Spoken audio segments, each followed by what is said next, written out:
Assalamu alaikum. This is Hena Zuberi, and you're watching Muslim Network News. Our top story tonight is the first anniversary of George Floyd's murder. 1 year after George Floyd's murder, a law still has not been passed to reform police practices in the United States. The US President Joe Biden wanted George Floyd Justice in Policing Act passed by today's anniversary. May 25th is the day George Floyd was murdered by former Minneapolis police officer Derek Chauvin. The legislation would ban the use of chokeholds, invest in police training, and establish a national database of police misconduct. The bill has been passed by the House of Representatives, but is still stalled in Senate. Republicans object to scrapping qualified immunity for police officers. On May 25th last year, Chauvin pinned George Floyd to the ground in front of a Minneapolis convenience store. He held his knee on Floyd's neck for 9 minutes and 29 seconds. This was despite Floyd's repeated pleas that he could not breathe. Floyd's dying words, "I can't breathe," became a rallying cry for radical changes to policing. President Biden will meet with Floyd's family today to mark his 1-year death anniversary. On Sunday, Floyd's family marched in Minneapolis to mourn the tragedy. Muslim Network TV will mark 9 minutes 29 seconds remembering him and the struggle later in the program. Continuing our coverage of Palestine, Israel has arrested over 1,000 people accused of mob violence.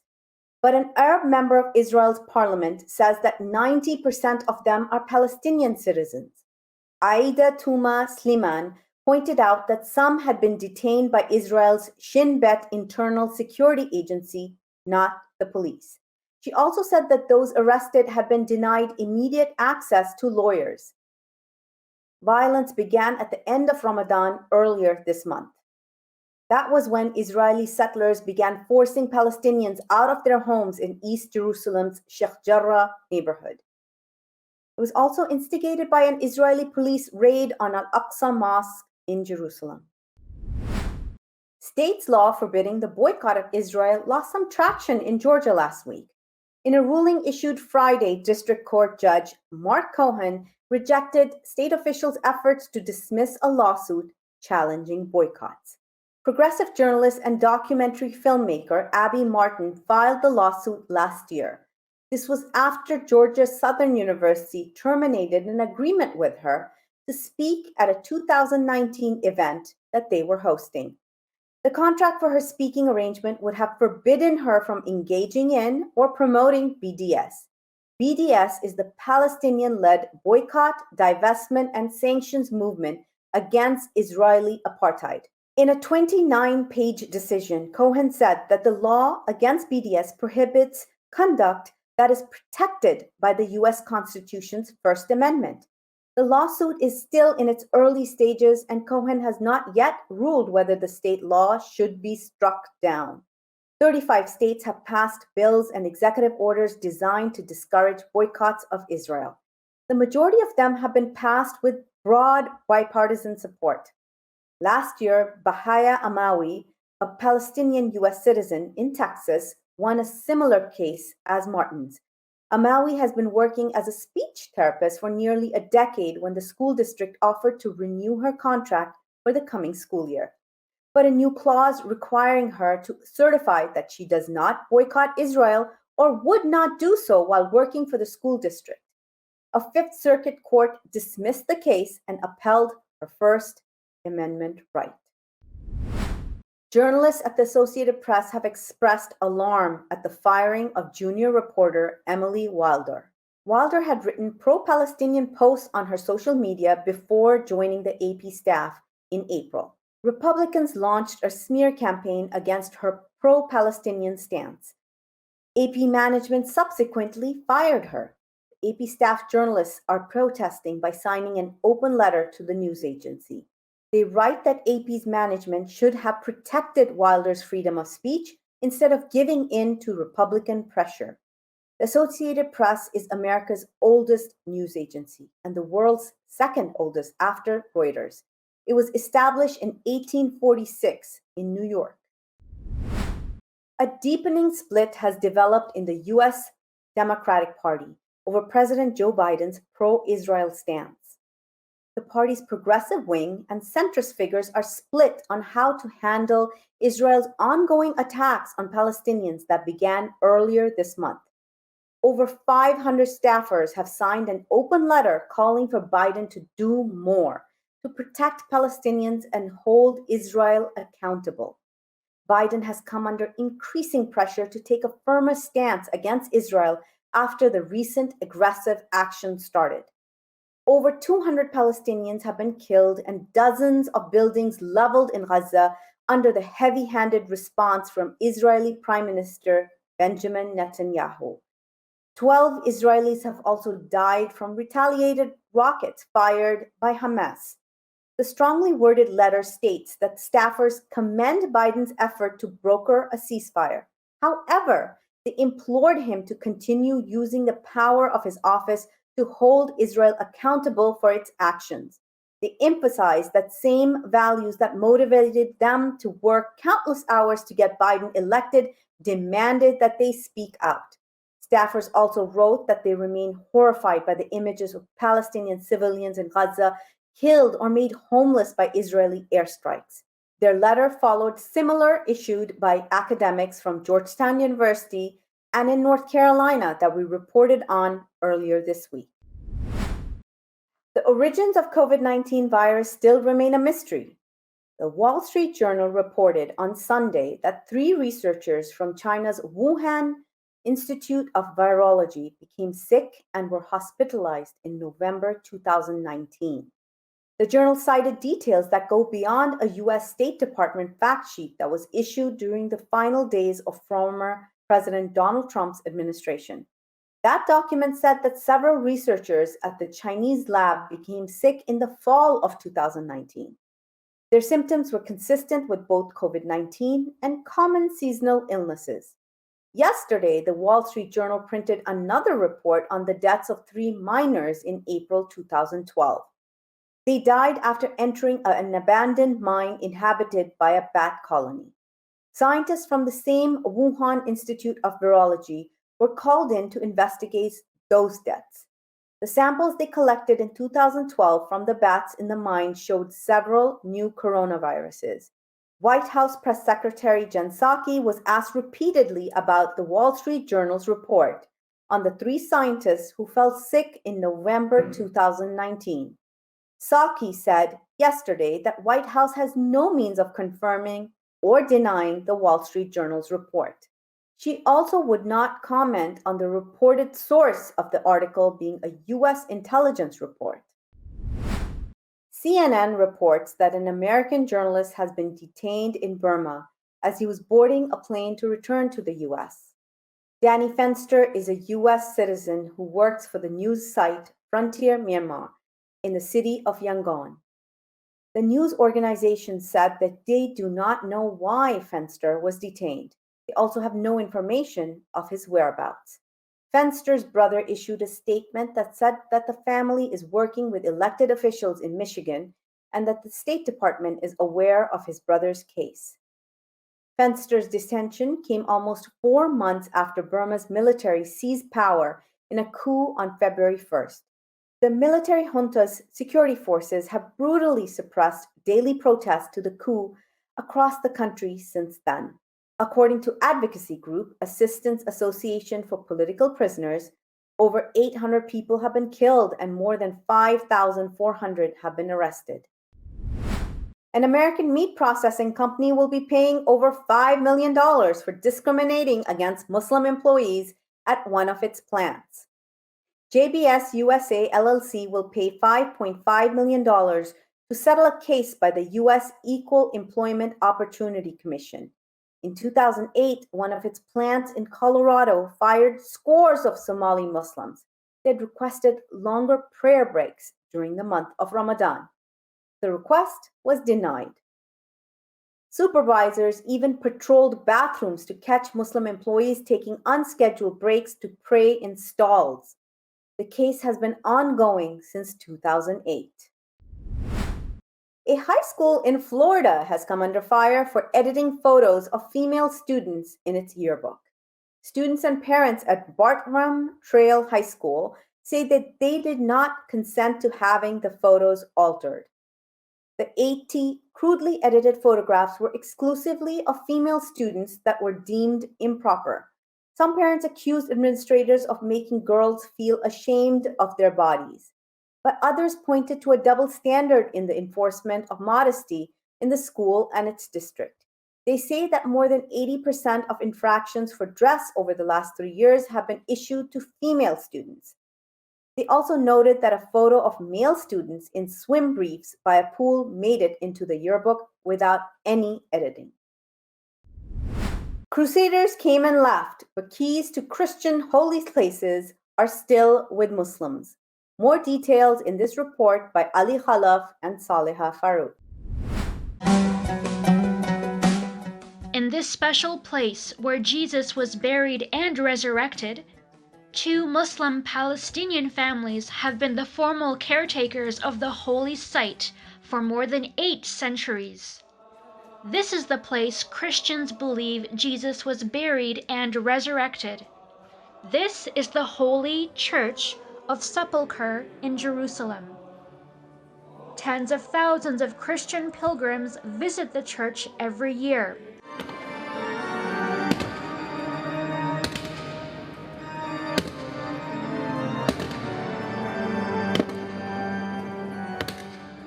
For more than 800 years, however, its keys are in the hands of a Palestinian family. Adib Judah al-Husseini holds the keys to one of Christianity's most sacred sites. Historians say that the al-Husseini family was entrusted to be the keeper of the key by Salahuddin. Salahuddin is the Muslim leader who conquered Jerusalem from Crusaders in 1187. Adib possesses dozens of firmans, or royal decrees, from the Ottoman Empire, giving key custodianship to his family. طبعا هذا المفتاح عمره 1000 سنة بيد عائلتي المؤتمنة على مفاتيح كنيسة القيامة حوالي 850 سنة. طبعا نتوارث هذه الأمانة الشريفة أب عن جد. أنا ورثت المفتاح من والدي، وطبعا سأورثه لأحد أبنائي.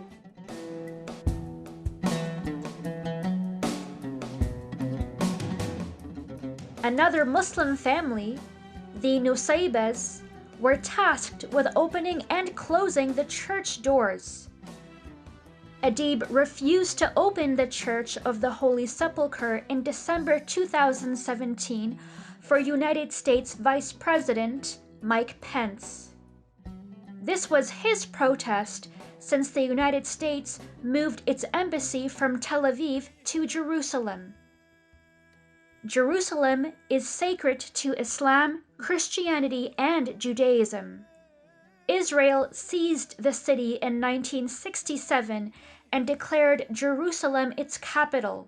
Palestinian Christians and Muslims reject Israeli occupation. Coming up next after the break is our in-depth analysis segment, so stay tuned and we'll be right back after these messages.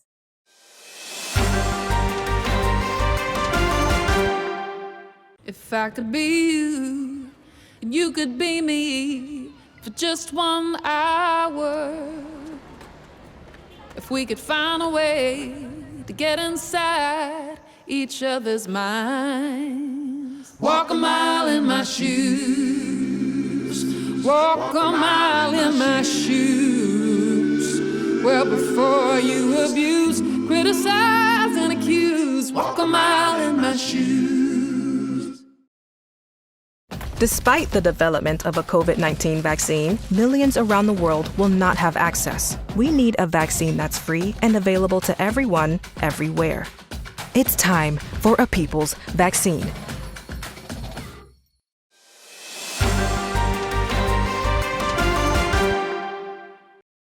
Welcome back. The horrific murder of George Floyd finally woke Americans up to the reality of life for Black people in America. Have we seen any systematic changes? It's time for reflection and difficult conversation. To discuss the issue of racial divide, let's go to Amina Aldeen. Over to you, Dr. Amina. Thank you, Hena. We turn now to a subject that is very much in the news because it is the anniversary of the murder of George Floyd. Uh, Subsequently or simultaneously, the anniversary of the massacre in Greenwood in Tulsa, Oklahoma. And with us, we have Diedrich Asante Mohammed, who is the Chief of Membership Policy and Equity at the National Community Reinvestment Coalition. Thank you very much for being with us. No, thank you for having me. So first, before we go into our topic, can you tell me what your group does? Sure. The National Community Reinvestment Coalition was founded, I think, 91, and it focuses its work around advocacy, particularly as it relates to the Community Reinvestment Act and making sure that financial institutions are doing their fair share, doing their part in investing in community economic development and addressing, in particular, racial economic inequality. Well, one of the things as we look at perhaps new initiatives, some revitalization of old initiatives into minority communities, is where has the money that has been spent gone? Yes, no, I think that is going to be an ongoing question. I mean, I think, one challenge is it has only been a year. And we did hear, and I think it, was important that, the George Floyd murder versus, in addition to several other murders and the ongoing advocacy that has come out of what people call the Black Lives Matter movement that was built on anti-police brutality work previous to that. And again, the brutal murder of George Floyd really moved a lot of corporate America to make calls that they were going to strengthen their diversity programs and put billions of dollars into investing in racial equity. I think most of that money hasn't been spent, and I think it'll be another year before we get a better understanding of the money that has been spent, or where has it been spent, and is it making substantive difference. And I think that's really an important thing for us to be advocating for today, is to make sure there is clear analysis and record keeping of how this money is spent and what difference the billions of pledge dollars is to make. But if we just spend money, if we just move to narrow the wealth gap, but we don't change attitudes, how far are we likely to get? Well, I actually am of the opinion that one of the best ways to change attitudes is to bridge racial economic inequality, the racial wealth divide in particular. I think it's actually a regressive economy and the lack of advancements we've seen in bridging racial economic inequality over the last 40 years that have been at the heart of ongoing racial inequality. I think we've actually seen more changes in attitudes than we've seen changes in economics. But I think a key question is the billions of dollars pledged, will it have a substantive impact in bridging racial economic inequality? Correct? As of 1963, African Americans had about twice the unemployment rate of whites. Right. Have about that today. In 1970, blacks had about a 42% home ownership rate. We have that about today. So we've seen the racial wealth divide actually grow, not decrease, over the last 40 years. So it's going to take substantive change in order to go against the trend that we've been on for the last 40 years. Well, don't you think that those same whites who sieged or tried to see, well, they did siege the White House they'll pour out of their trailer homes and other places again, saying, why isn't some of these billions coming to refurbish our communities? our communities are as in need as other minority, well, they're not minorities, but other communities, and they will not see the systemic racism that is behind what we're talking about now. Yes, well, and I think, we did see that type of a reaction to some of these calls. I think one thing that helped lessen that was the fact that we also had this COVID crisis that emerged around this same time, Mm. and trillions of dollars that the United States government was putting into the economy as a whole to help get through this COVID crisis. So I think that trillions of dollars kind of helped overwhelm the billions of dollars pledged in corporate America. I do think, there are, right-wing elements that will be against investing and even just talking about racial equity, and we see that. But I think also a big challenge is even progressive forces in powerful institutions have not been very successful in bridging racial economic inequality. So I think we have to look not just at particularly lower income reactionary elements, but high income institutions or institutions run by high income individuals that have failed to bridge racial economic inequality over the last 40 years. Well, one of the things I was watching on TV just right before we started this program was a BBC episode, and there were a lot of interviews with young African American men, and they talked about their anger, their inability to cope with feeling worthless and being scared all the time. What do I do? I can't say this. I can't reach into my pocket to get my wallet. I can't make any of the normal moves that humans make, because if a police officer is watching, then I might wind up like George Floyd or Yeah, the man that yeah. killed during his trial. Yes. I think, that is an important issue. I think there's two things you highlighted: fear and rage. Yeah. I have a hard time watching these videos of African Americans being killed by police. I generally actually don't watch them because it fuels my rage so much about this. Then there's the issue of fear.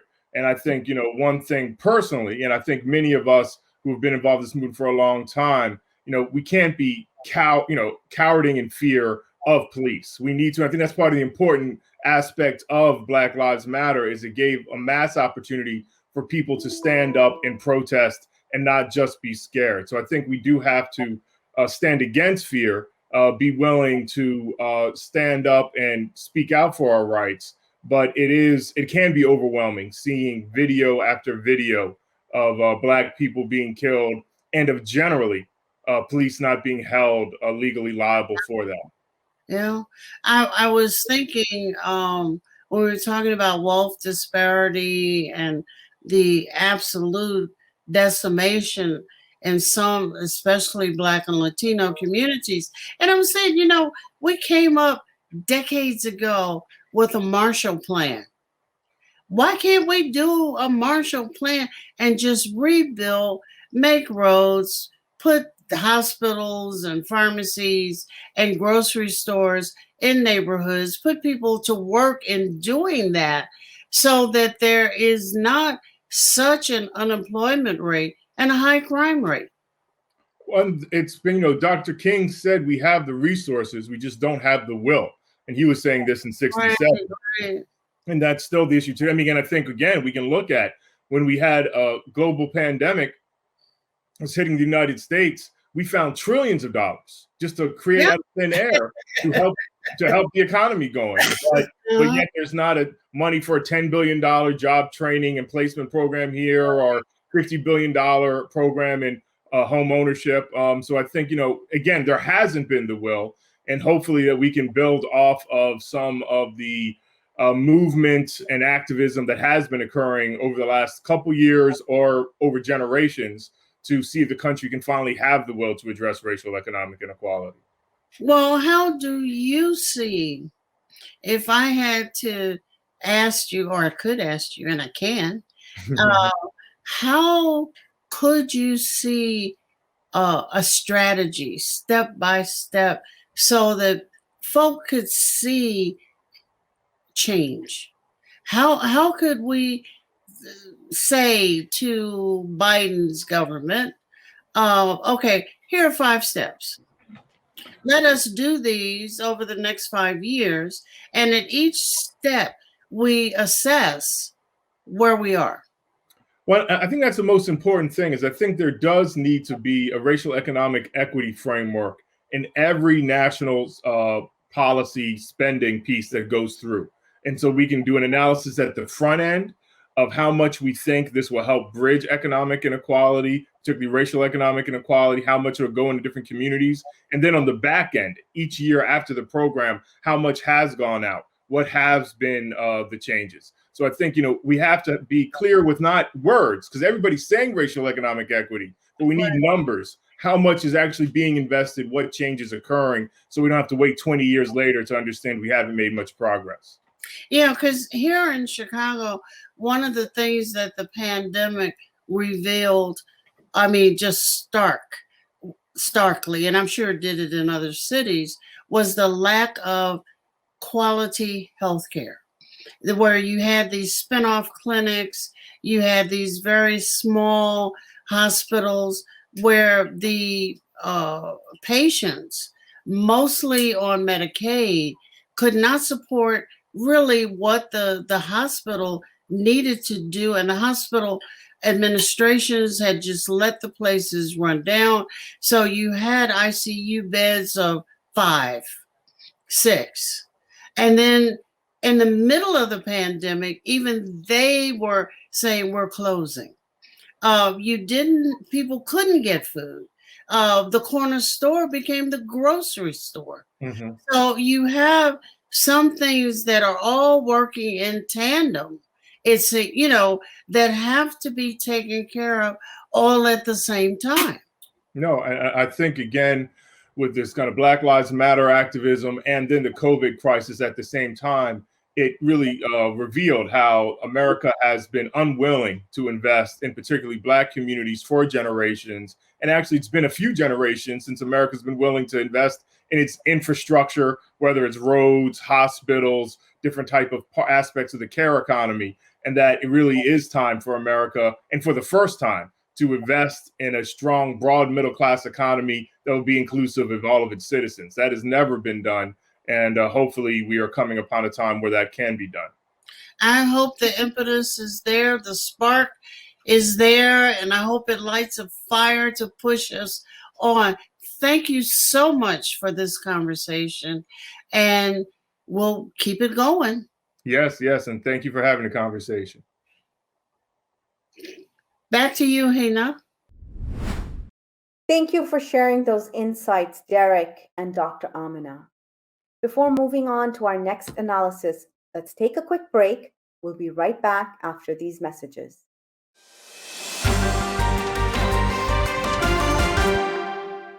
Our fellow Americans. Right now, the COVID-19 vaccines are available to millions of Americans.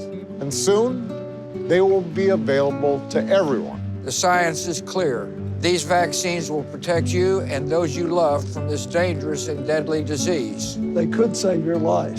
So we urge you to get vaccinated when it's available to you. That's the first step to ending the pandemic and moving our country forward. It's up to you.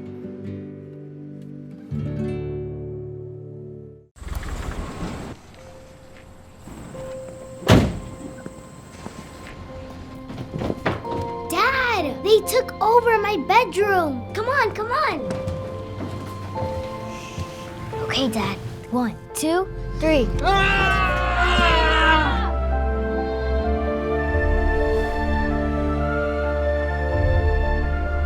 Dad!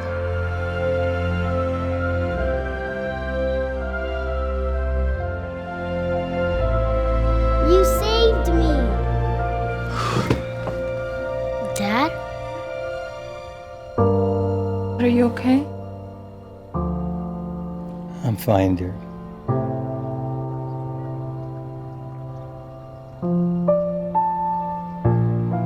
Your hero needs you now, and AARP is here to help. Find the care guides you need at aarp.org/caregiving.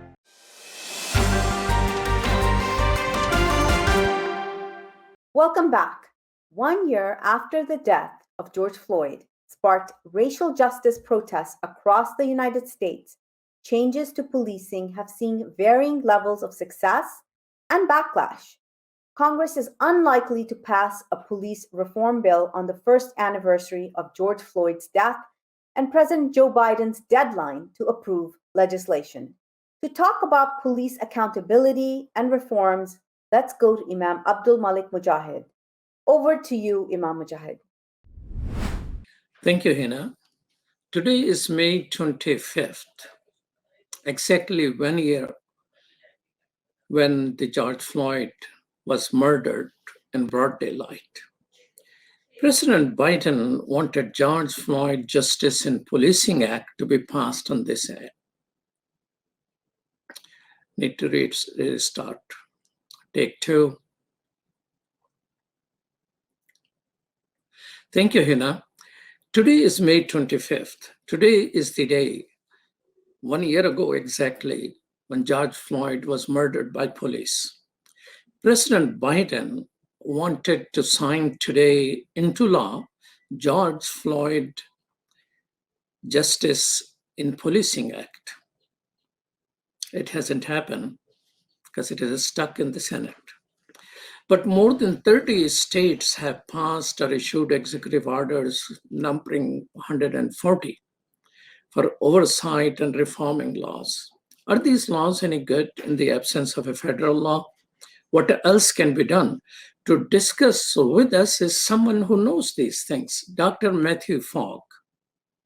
Welcome to Muslim Network TV, Dr. Fogg. Good to be with you. Dr. Fogg is a retired chief of U.S. Marshals.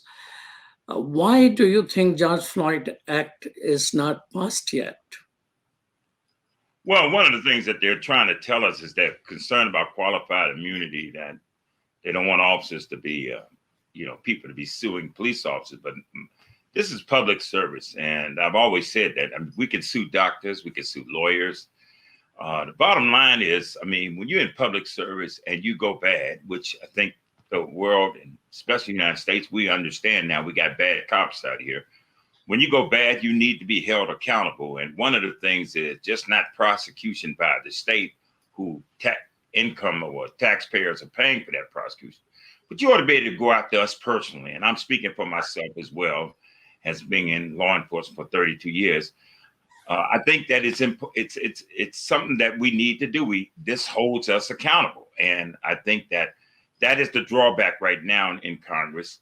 The biggest thing where they're concerned about that, and maybe there's a few other things, but the bill is important because the bill sort of now brings a national attention to the problem, and that now states and locals, it's a federal issue if you violate these laws. So I think it's really important that when you talk about body cameras, you're talking about all the things, listing officers' names in a database, chokeholds, all of the things that we in law enforcement can manipulate and get away with, that you see now on these cameras now, that what we are seeing now is the real deal. So I think it's important.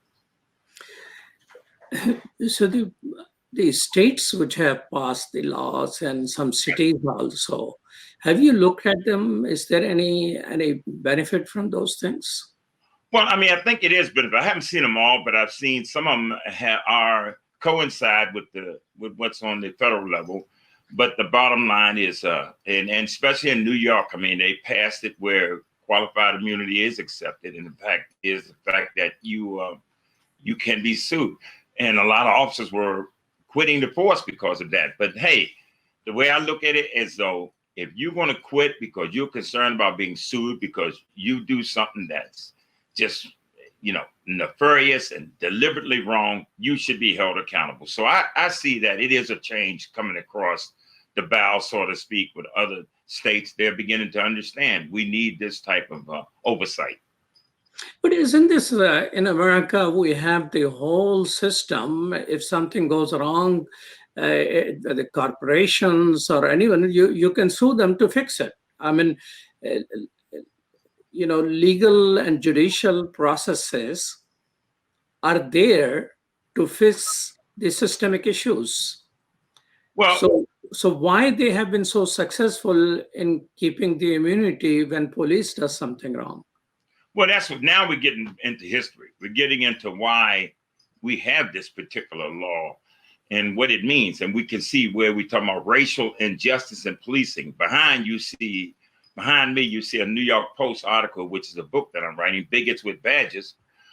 But the reality of it is that when you're talking about policing, two different standards of policing different in urban areas where people of color, and then where we go to the affluent areas, white people and so forth, we police differently. So you have to have something that holds everybody uniformly accountable and being fair.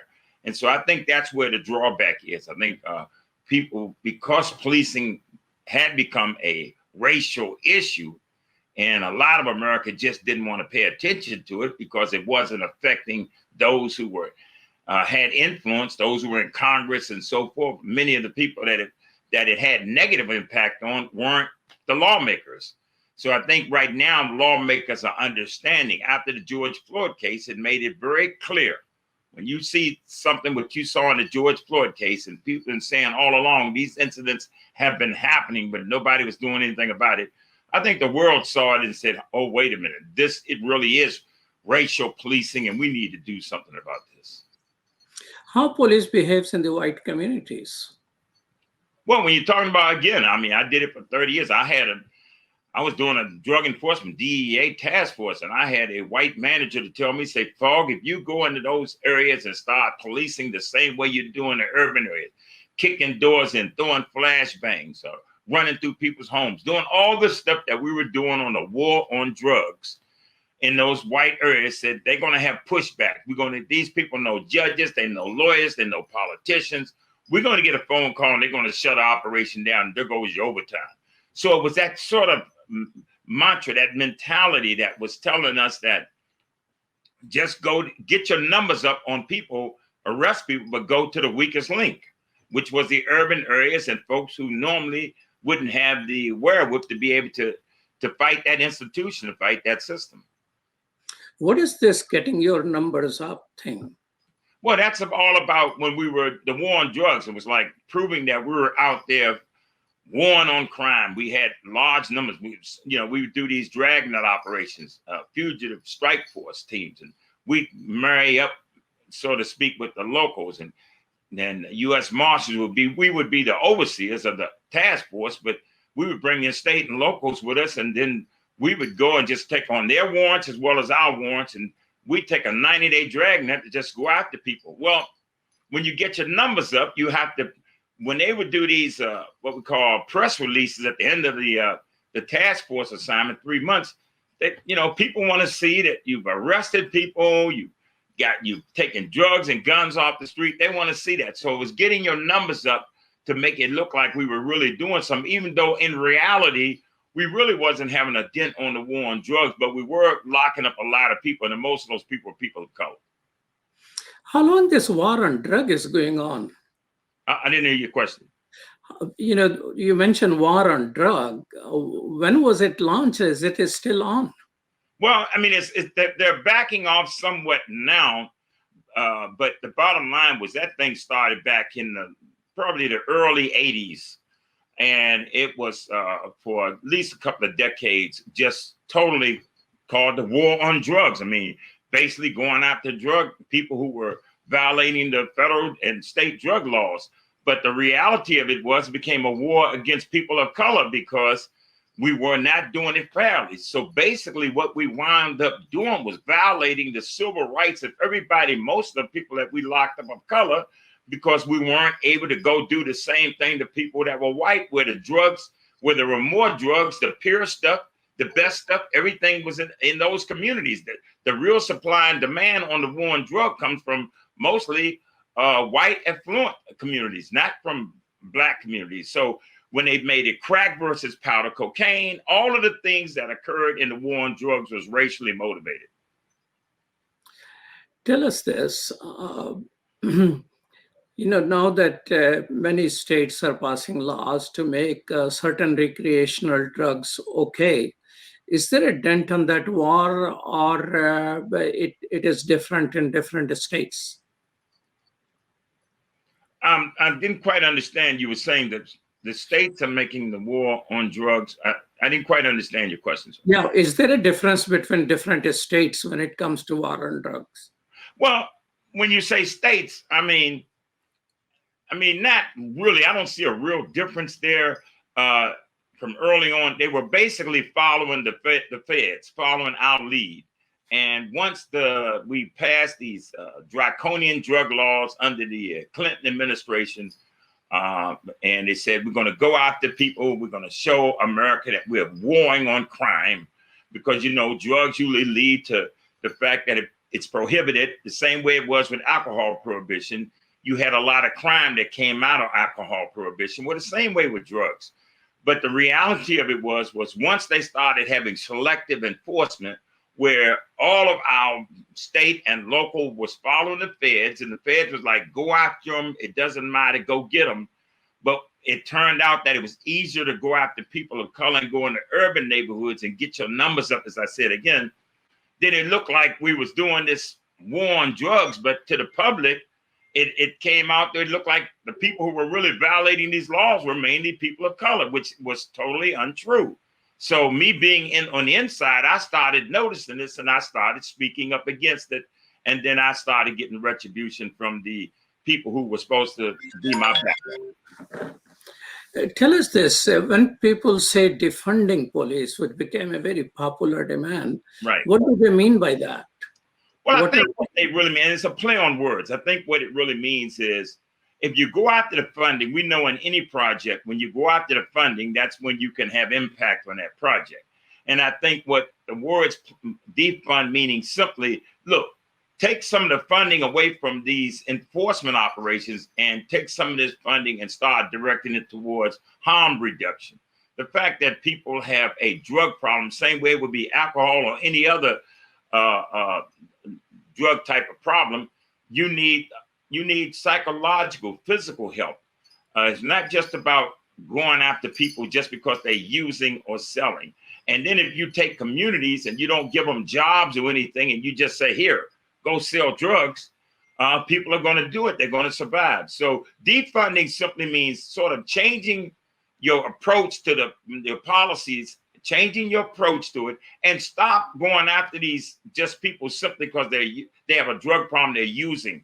Go after the ones. I understand when you got serious violent crime, go after those, but the most of the people that are locked up were people that weren't really violent criminals. Some people are pushing for community policing. What is community policing and how it is different from the traditional policing? Right. Well, community policing means you start to hire people. One of the things, you hire people that look like the community they serve, because those folks can understand a little more, can identify with the people in those communities. And then the bottom line is to try to, again, what we say with the funding, like help people to get help instead of just simply saying we're going to lock you up because you violated a law. Take the emphasis away from simply just throwing people in jail, but try to get people help and that type of thing. That's what community police, working with the community. So if people are violating, say, laws, the answer isn't always throwing them in jail or charging them with a crime, but somehow seeing what the problem is and how can we help them to get beyond that. Whereas today it's been just simply go after them and lock them up and charge them with a crime. Do you think there is some self-reflections on the part of the police unions and institutions, which largely require there should not be any check and balance on police? Well, everybody was making money off war on drugs. Let's just face it. I mean, police, lawyers, judges, the vending institutions, the phone systems. It was a jobs bill for people who were working in those institutions. But the reality of it was that it wasn't really helping the country solve a real serious problem. It was only making it worse. And what I call it was a second slavery, because then once you added the race factor in it, everybody went after the weakest links, happened to be people of color, knowing those folks don't have the generational wealth in the background to be able to defend themselves when they got locked up. So all of the court-appointed attorneys was making money. Everybody on the other side of the institution were making all the money. So the reality of it is unions and so forth begin to support those people, begin to support cops getting jobs and hiring all of these police officers. And so the support was support the police officers instead of understanding that this particular paradigm that we are going after is we're basically violating these people's rights by doing it the way we were doing it. Now, you were in law enforcement. The way you saw George Floyd was murdered, one officer's knee on his neck. Right.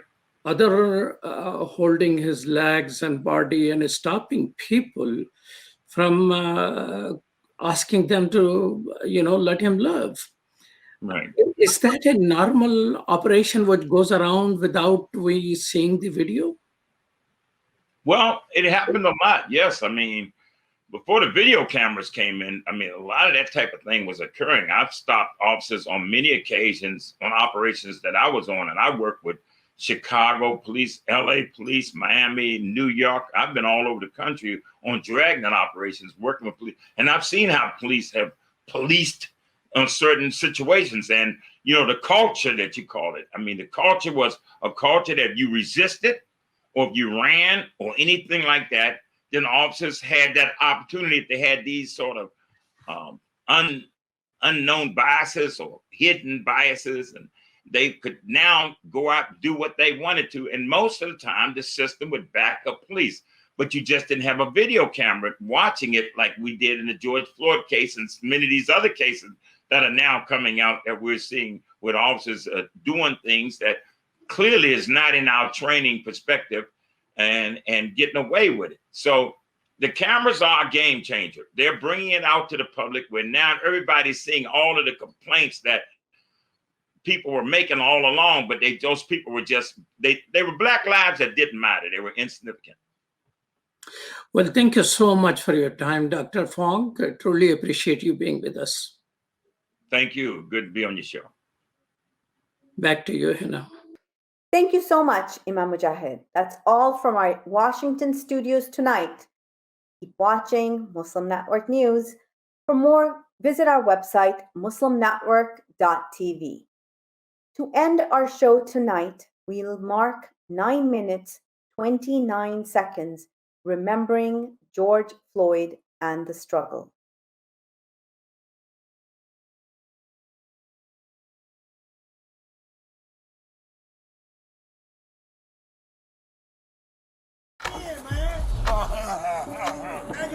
Right. You got your, you guys got one?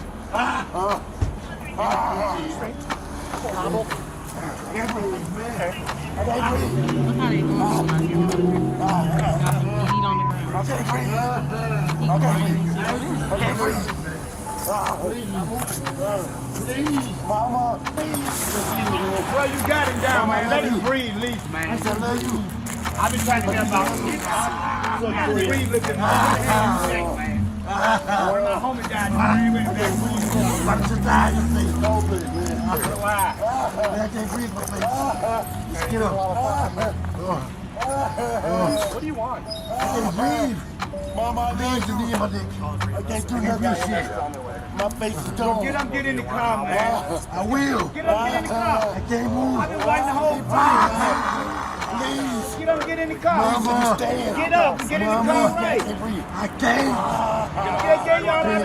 Compressions if you need that. You guys are on another level. Oh my God. Okay. They just dragging him like, come on now. And I have your name tag. That's not very professional. It don't matter. So what? Freedom of speech. Freedom of speech, bro. Don't touch him. I got this all on camera. Watch out. Don't touch me. You touched him. You went to him. So shut up. You went to him. Y'all always trying to start something. I ain't trying to work having that thing. That's bogus, bro. You damn near dead, bro. He's fucking dead, bro. I appreciate you. You're wrong now, bro. You're wrong now. They closed it. Relax. I can't breathe. You're doing fine. You're talking fine. You got it down, man. Let him breathe, least, man. I can't breathe. I've been trying to get him out. He's talking, so he's breathing. Breathe, look at him. Man. Hold it down. I'm about to just die, I can see. Relax. Man, I can't breathe in my face. Just get up. What do you want? I can't breathe. Please, the knee in my neck. I can't breathe. Well, get up, get in the car, man. I will. Get up, get in the car. I can't move. I've been wiping the whole.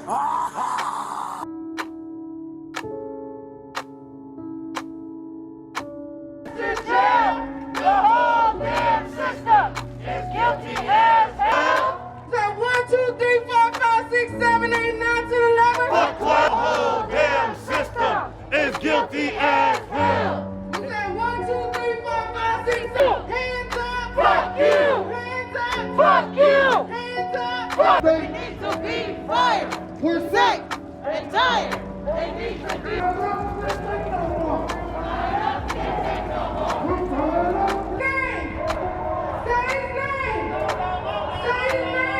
Will still send out a false narrative in spite of video and for photo evidence who are maced. We have to remember those windows that were broken. Witnesses were admissible to court.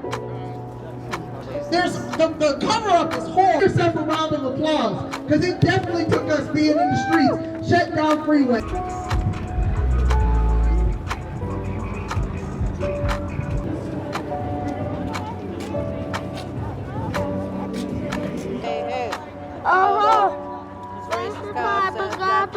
Okay, ready? Boots. Attention everyone, if you are here for the protest, we are going to...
You can go right ahead.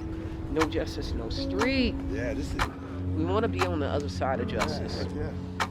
At some. My name's Keith Ellison. I'm the Attorney General for the state of Minnesota, and it is with a large degree of humility and a great seriousness that I accept for my office the responsibility for leadership on this critical case involving the killing of George Floyd. And so I just want to let the public know that we are pursuing justice, we are pursuing truth, we're doing it vigorously, and we are pursuing accountability. But what we have to remember is that we can't allow for the murder of an unarmed black man killed by the police to go without notice. We have to make a change. I'm challenging the young people to go out and vote. It's possible for a change. You just have to put in the work. No justice, no peace, and Black Lives Matter. God bless. We have at least gotten this to court. Now we want the court to show, is America prepared to hold police accountable and make them pay when they are wrong? We're just out here to keep our feet on the ground, keep our boots moving, and let the system know we're not playing. We want real justice. So we hope that the prosecution is successful in getting a conviction for Derek Chauvin and the other 3 officers. Otherwise, we hope that this stays closed as a testament to how unfair this city, this state, this country is to Black and brown and indigenous people. The case is not hard. When you watch that torture video of George Floyd, we are here to see the case of a man that used his knee to lynch a man and then blamed the man for the lynching. Now, can you please explain to the jury why did you... Like I said, when I first arrived on the scene, Mr. Floyd was vocalizing his sorriness and his pain and his distress that he was going through. The more that the knee was blocked on his neck and shimmies were going on, the more you seen Floyd fade away, slowly fade away. Half of his body weight plus half his gear weight is coming down. That's 91.5 pounds is coming down directly on Mr. Floyd's neck. The cause of death is a low level of oxygen that caused the brain damage and caused the heart to stop. Get in the car. Mama! Get up and get in the car right. I can't breathe.